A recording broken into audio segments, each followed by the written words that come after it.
Those who have studied history know that nothing invigorates and empowers an authoritarian regime more than a spectacular act of violence, some sudden and senseless loss of life that allows the autocrat to stand on the smoking rubble and identify himself as the hero.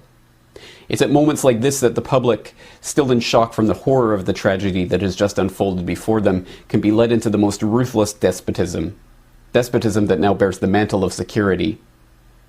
Acts of terror and violence never benefit the average man or woman. They only ever benefit those in positions of power.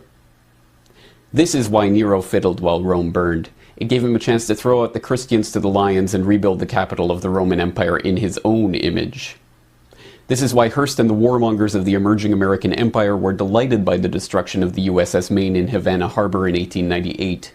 It gave them the excuse they needed to rouse the public into supporting the Spanish-American War. This is why Israel attacked the USS Liberty in 1967 during the Six-Day War, strafing and torpedoing it relentlessly for hours in a vain attempt to send it to the bottom. The Israelis believed that the loss of the Liberty could be blamed on Egypt and draw the Americans into war. This is why there are hundreds of documented examples of government staging attacks in order to blame them on their political enemies. In every civilization, in every culture, in every historical period, authoritarians have known that spectacular acts of violence help to further consolidate their own power and control. And sadly, throughout history, there have been all too many willing to allow attacks to occur, to pretend that attacks have occurred, or even to attack their own population in order to further their political agenda.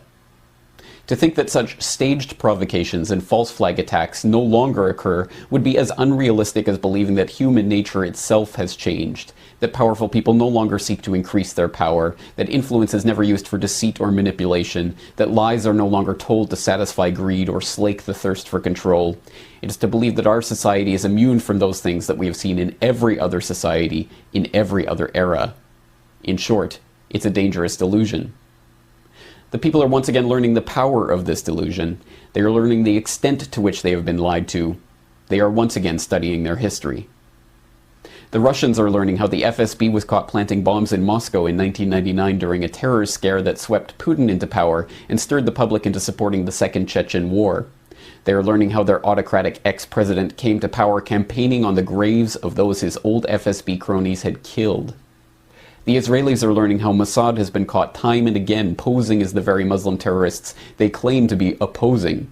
They are learning how Israel uses the specter of terror to further extend their blank check drawn on American funds to expand their police state at home and maintain their hardline stance, the world's sixth largest nuclear superpower supposedly threatened by the possibility that one of their neighbors may one day obtain a single nuclear weapon.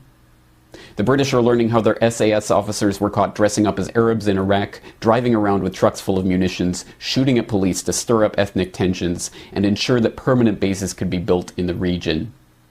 They are learning how Harun Aswat, the supposed mastermind behind the 7/7 bombings, was working for British intelligence. They are learning how British military intelligence took part in IRA bombings. The Indians are learning how the Mumbai attack was helped by a US agent who is cooperating with investigators so that he won't face questioning by foreign authorities. The Canadians are learning how their own provincial police dressed up as protesters in 2007 and threatened violence against other police in order to force a crackdown on peaceful protests. And the Americans. The Americans are learning that there were multiple bombs found, dismantled, and taken out of the Alfred P. Murrah building on April 19, 1995. They are learning that Timothy McVeigh had written a letter to his sister in which he claimed to be in the Special Forces for the US Army. They are learning the bombing was being directed by FBI informants, just as the 1993 World Trade Center bombing was. They are learning about 9/11 and the Gulf of Tonkin and Operation Northwoods and their own Army counterinsurgency manuals that teach officers how to commit false flag attacks to blame on their enemies.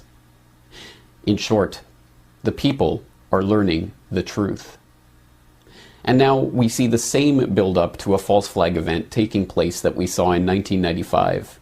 At that time, the US had a corporate media desperate to fling mud at anyone concerned by the actions of their government, and it had a government that was desperately unpopular. Today, we see the exact same factors at play.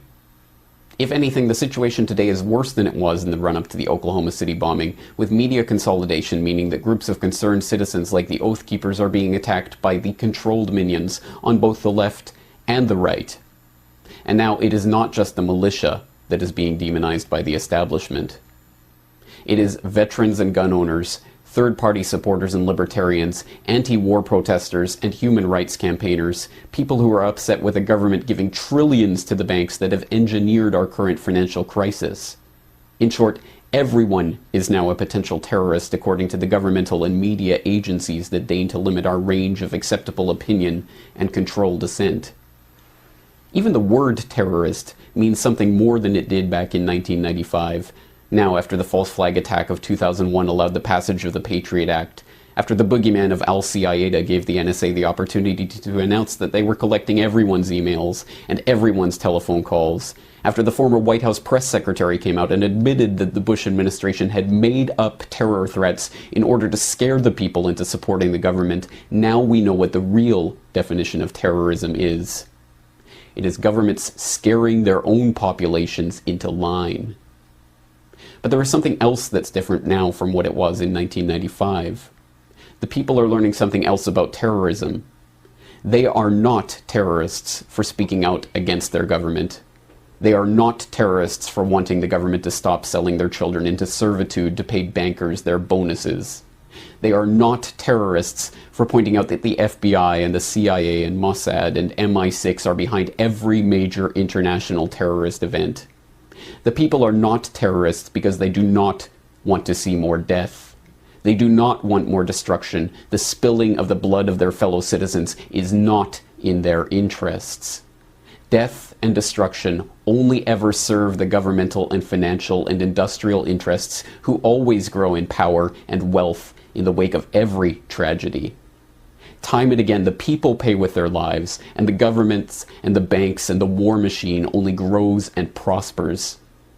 The people do not want terrorism because it does not benefit them. It only benefits the existing power structure. And this time, if there is another staged event to blame on the government's enemy of the day, the people will know who to blame. For the Corbett Report in Western Japan, I am James Corbett.